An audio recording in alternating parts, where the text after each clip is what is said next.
This is how I first ever made money. I mean, I was a kickboxing world champion, but kickboxing's not boxing, right? Yeah. So I'd make like $100,000 a fight. You fight 2 or 3 times a year. You pay 20% to your manager. You pay taxes, but you're not rich.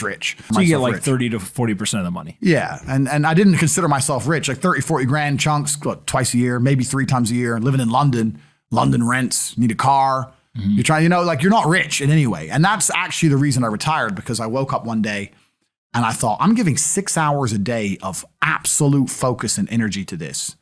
And I believe I'm smart enough that if I put that much tenacity into something else, I can be a multimillionaire. I truly believed that. I was like, I've realized now I've reached the pinnacle of kickboxing. My choice is either to change over to MMA, which I was offered to do earlier in my career, but at the time, the kickboxing contract paid more money. I had to pay the bills, so I went kickboxing.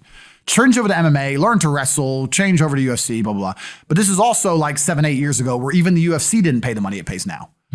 But the UFC still doesn't pay that much money from what I understand. No, if you're like top 5 or champion, yeah. But most of the dudes you're going to see there in the prelims, they're getting 10 grand a fight, 9 grand a fight. It's nothing, right? So it'd be like starting my career all over again. And at the age of 28, I thought, I don't have the gumption to start again. I've been through hell for this. I've broken my hand 8 times. My ribs have been broken. I don't want to do this all over again. So what do you do when you realize that, hey, maybe I don't want to keep fighting? I decided to get rich.